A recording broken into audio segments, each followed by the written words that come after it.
Welcome to the Wally Show Aftercast. All the stuff we did not get to during the course of the show today. Betty Rock, you are not the only one to erroneously judge Princess Kate. You're in good company because apparently actress Blake Lively might have done something too. She said, Blake said, I want to be among the first to publicly apologize right after Princess Kate of Wales came out with the announcement that she was diagnosed with cancer. Apparently, Lively shared kind of a post beforehand calling into question the picture of Kate with her kids that was photoshopped. Now, did the Buckingham Palace ever come out and say, "Yeah, you got us"? They did. Okay, because they did not. Everybody just denied stuff at first. No, they once it was released, Kate Middleton took full responsibility for it. Okay. Which is hard to believe that she would, that even Buckingham has Palace.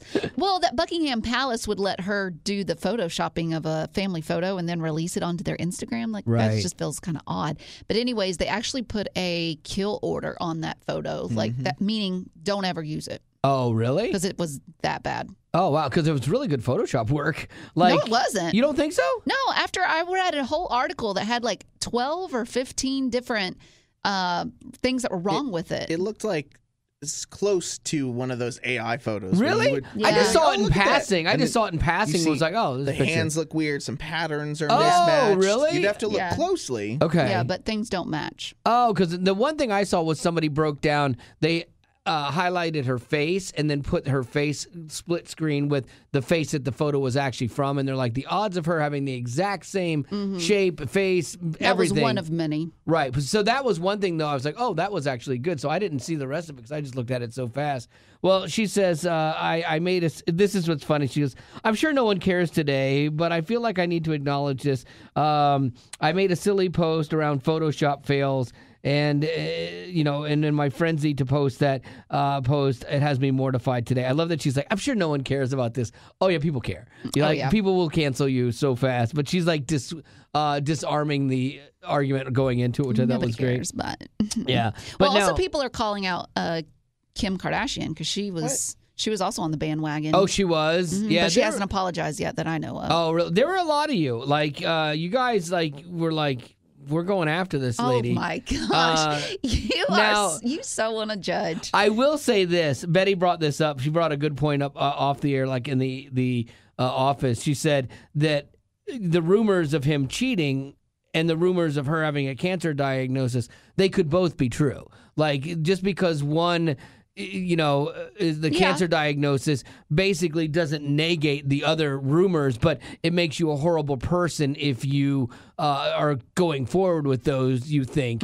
But theoretically, Betty was saying that they both could be still true, and she kind of leans towards believing the infidelity one still. What? No, I didn't say that. Yeah. No, when we were talking in the office. No, I did not say that. Sure. Oh my gosh. It felt like you said that. It felt like you knew. It did. It felt like you said that to me.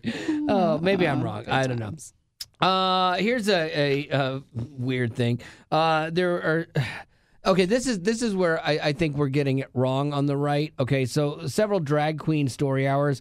Those I think are horrible ideas. This is where they have drag queens go to libraries and read books to kids. And the whole idea is to indoctrinate them and make them say, okay, that this is normal. This is acceptable behavior. This is good. I can do this and it's okay. I can be me, blah, blah, blah. I do think it's funny how you take a kid to church and it's indoctrination. You take a kid to drag queen story hour and it's education. Like, that's where we've got this whole thing twisted. But apparently there's been a bunch of bomb threats to libraries for drag queen story hour. Whoa. So people going, well, I don't want to see this happen, so they're phoning in bomb threats. But then so then they cancel it. To them. Well, yeah, I mean, if you do it right, I don't know. You got to route your phone through 3 different countries. No. Okay. I don't support that. Like, I get what you're trying to get to, and you're like, hey, we got to put a stop to this because, like, the liberal agenda has gone crazy. And it's true. The liberal agenda has gone crazy. But you can't do that either. That's the thing. The best way, in my opinion, is to make this stuff go away is kill the demand for it. If there's no demand, it's not going to continue to happen. So, like, if you don't go to it, don't take your kid to it, I don't even think you have to protest it. Just no one shows up.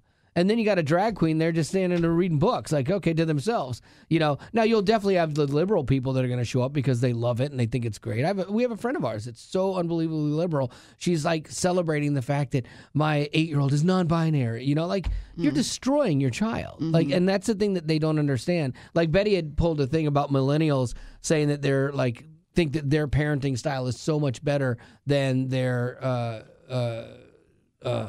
parents did. I think we're getting to that. Yeah, so we'll get to that in a second, but this is kind of that whole thing. So anyway, I don't think that is a good idea to call in bomb threats, but how do you stop it? And why do you stop at drag queen story hour? Why not stripper story hour, prostitute reading time? How about pedophile nap time? We've gotten so insane with what we say is acceptable and what we try to put a acceptable label on, that everything's acceptable now, and that's not a good thing. That's not a healthy thing. If you talk to any psychologist, what do kids need? Kids need boundaries. Guess who else needs boundaries? Adults, and when we try to take things that aren't normal and are a brokenness in somebody and we say, no, it's not broken, it's fine. And then not only do we accept it, we encourage children to do this. That's where it gets really messy to me. You want to be a broken adult, be a broken adult. Don't care. Have at it. Go crazy. You do you, boo.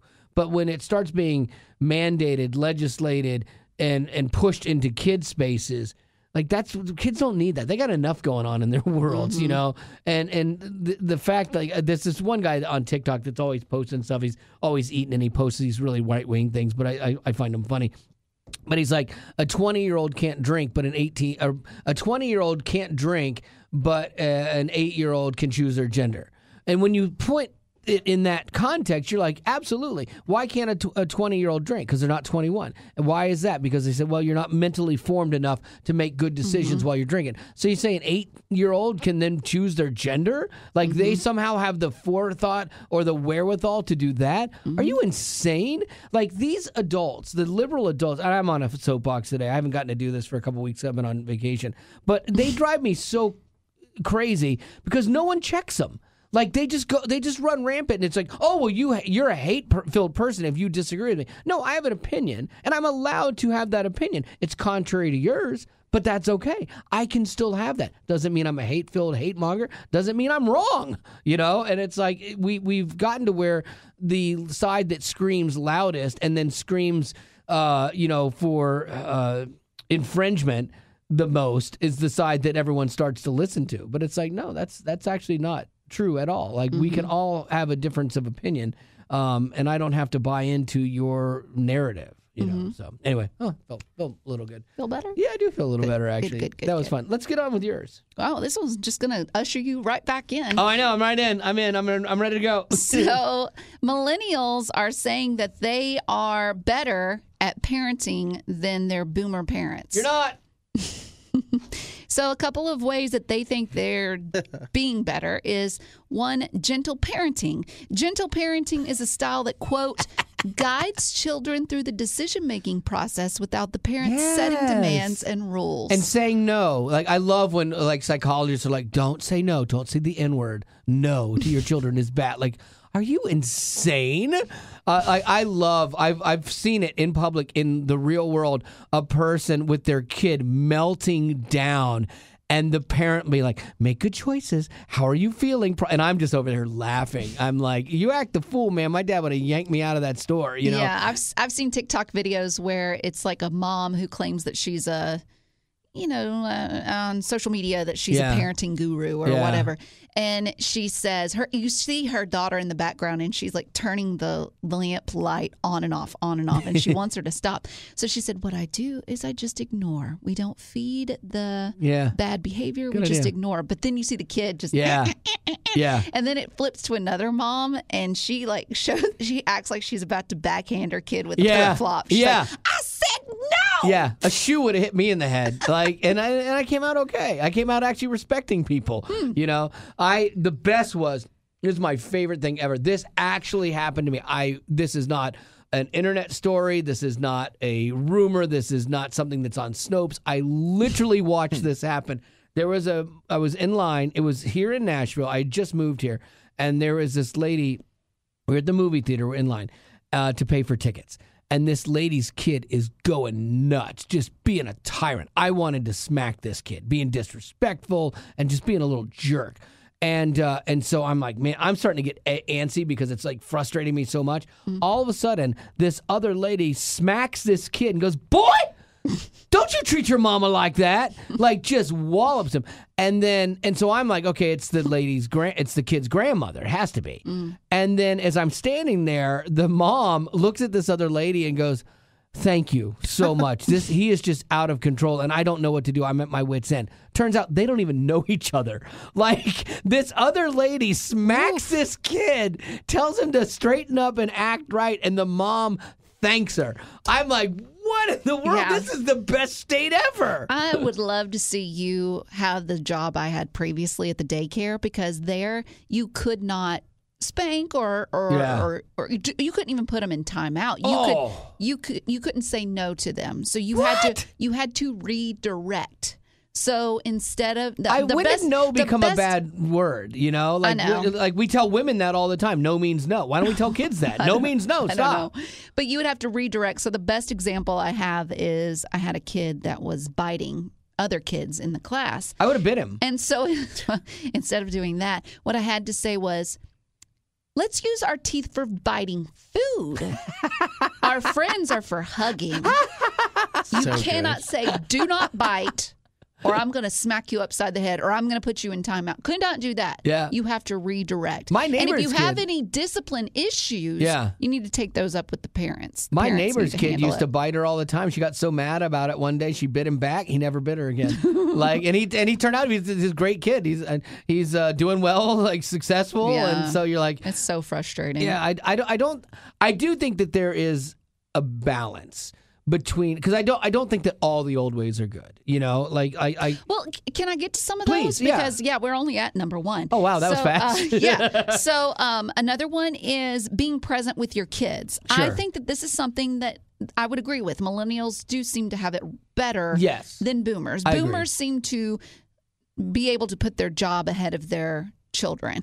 Maybe it was a time where you felt like, well, for instance, nowadays women have to work. Right. And so back then, maybe the dad wasn't always home because he was the only one that was out, the breadwinner. Right. And so maybe that's where things have changed. I do think that showing up for your kid and being present for your kid pays off dividends years down the road. The more, if they're into things and you can be into those things with them and you just support them, I mean, maybe they're not going to be the next Michael Jordan, but you're at all their basketball games. You know? Right. Like my dad, I learned the value of hard work from my dad, and my dad worked hard, and I know that there were times that work came before the family because it had to, or else we would be out on the streets. Mm-hmm. But then I also knew that anytime if he wasn't at something, it was because he had to not be there for the betterment of the family. Mm-hmm. It wasn't because he chose not to be there, right. you know?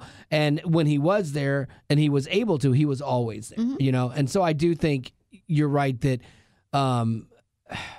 because I had a friend that his dad was never there for anything. His dad always worked. Mm-hmm. And it messed with him, you know, and he resented him for it, you know? Mm-hmm. And so I do think that there is a balance between sometimes work does have to come first, but if your kids know that you show up when you can and you're right. there and you're present, that's okay. Yeah, like balance, because right. everything is about balance. Well, another one that I think I would disagree with is millennials think they have where they get advice. They have that down better than boomers. So they have the internet. They have social media to go to get advice. And I think you need to use that in bits and pieces, because if you open it up too much, then it just becomes everyone's putting out YouTube their opinion. expert, and you can't win for losing. Some people say you're parenting too much. Some will say you're not parenting enough. So I would disagree with that. You can be more one. confused, I think. Exactly. Honestly, like when you have too many choices, sometimes that's the hardest way to make a decision. Right. And so if you have too many voices, it could mess with you. And then finally, this one, being open about mental health. Sure, they're better at that. Oh, you would agree with that? I would agree that they're better at that. I don't think it's needed. I was going to say, like, there's a difference between are they better at it, or do you think they just do it more? I think they do it more. Yeah, I think they do it more. I think that they're better at it because they themselves like need it or benefit from it, and so then getting their kids to be more open about it is a healthy thing. But again, I always come back to balance. Like when you keep telling somebody you're broken, guess what? You're going to have a broken byproduct of that, versus telling somebody. I don't think it's, you're not telling people they're broken. I think the world's telling you need to be broken. Right. Well, I'm saying because you need to have that victim mentality. Right. Like everybody needs to play that victim card and say, "Oh, poor me, woe is me." Kind of like the girl you were like. Don't be right with me because you're the problem. You watch those TikTok videos of that one girl that's like, "I choose." Whatever the song was that she was singing, and it was like Jax. victim card. Yeah, Jax. It's just all about her. But pain you know who did that to her? Her sadness. Her therapist did that to her. No, it was that was a therapy exercise. You didn't hear that part? To write a song about. Yes, that was her therapist. She went through. She's a funny songwriter. She did that. I know Victoria's Secret, and she writes really funny songs. But she goes to therapy, and the therapist is like, you deflect from reality because you use humor to protect yourself. So I want you to write something that's like honest and raw and grit. So she writes this depressing song, I choose violence, and it's so not what she is, but it put her into this space. Now, was it healthy for her? I don't know. Maybe it was cathartic. She got it off her chest, but she would have never done that had somebody not told her this is what you need to do. But don't you think? Like I've listened to some podcasts where there will be people that will say, I had a great upbringing, and they almost feel like they need to apologize for the fact that they had a good home, a roof over their heads, they had clothes on their backs, they had food to eat, and sad. Great parents. But I have heard those podcasts where it's like, I don't really have anything to complain about. Yeah. I'm sorry. I had a good upbringing. Right. And I think that's where some people feel like, well, I want to have something I want to fit in. I want to have something wrong with me. So I'll create something wrong with me. Sure. So in those ways, I do agree with you where it's like the world is telling you, you need to be broken to fit in because we're all broken and it's not cool if you're not broken. Things get passed down generationally. Like for me, like my work ethic got passed down generationally from my dad and from his dad. And that's a good thing. Now, out of balance, it's not a good thing. Like I've had many years in my life where I was a workaholic and it wasn't healthy. And I think that there's the same danger of, say you have the millennial parent that's really in touch with the mental side of things, and they went through all their stuff, and I see a counselor and I do this and it helps me work through this, and it's almost like they need it to function, kind of thing. And so what do? They pass that down to their kids, and your kids like, so we're in balance. It's a good thing. Hey, we want you to be able to talk about your feelings and come to us or talk to somebody. Like that's a good thing. But if it's not in balance, then you've just passed on your dysfunction to your kid, I agree. And they always say too, like they say babies actually pick up on the stresses of their parents, from the time they're born. And I was like, really? And then I went through a really stressful time when Haley was newborn and she was acting up, and it wasn't until like our lives situated and got a little better that she got a little better, And I do think that our kids, whether subconsciously or consciously, pick up from us. Gavin, are you getting this? Because if you have your acid reflux and it's stressing you out, your kid is going to go with you. Yeah. My dog's already did it, so. Yeah. His whole house is just throwing up all over the place. Everybody's like just walking on those shells. Like there's nothing to be stressed about. I don't know. Oh, man. No, I know that on here, like, again, I keep coming back to, like, we've had so many conversations about therapy, and I don't have a problem with it for other people. Like, I don't. Like, if somebody needs to talk to somebody, great. Like, Betty, you were just talking about you hadn't seen your therapist in a while, and you went and she gave you with a specific thing you were dealing with, and she gave you some pointers, and it helped you. She was so helpful because it helped to talk it through. Absolutely. Like, what you do here is exactly what I do with someone else. This is my therapy. The studio is always, I can tell you this, the microphone has always been my catharsis, and it's always been my therapy and my antidote to what I'm dealing with. So you are getting it, you're just not getting it the right way. Well, I wouldn't say you're using the word, by someone that's not schooled in it. Using the word therapy in almost a trendy way to say that, like, this is my therapy. Like, I could go and say that, like, golf is my therapy because I go out there and it's a peaceful thing. Yeah. Sometimes I stink at it and it's not therapeutic. Right. But like, but does it help you balance and does it make you feel better? If it does, then it's therapeutic, And to me, I don't know why, but therapy and counseling to me mean two different things. Okay, explain that to me then. Okay, because the words have become. I would say I went to go see my counselor, right? And I think that instead is of the my therapist.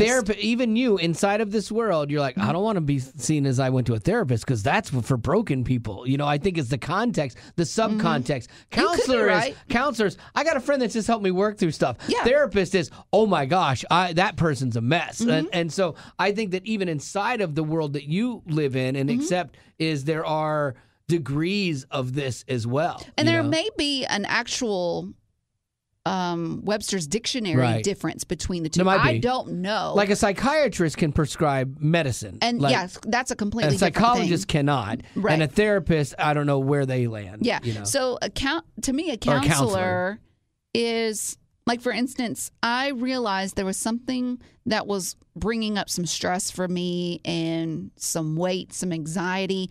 And I wanted to get to the root as to why it was bothering me, because I don't like when things bother me and I don't know why, because then I can't do anything about it. Sure. It's just going to bother me. Right. And that frustrates me. Then it has control over me. So what I do is I go and see my counselor. I tell her what it is that's bothering me. And I don't feel judgment. I don't feel shame for making the conversation all about me, because that's what she is paid to do. Exactly. Yeah. And so she helps me get curious. She's like, okay, I heard you say the word blah, blah, blah, blah, blah.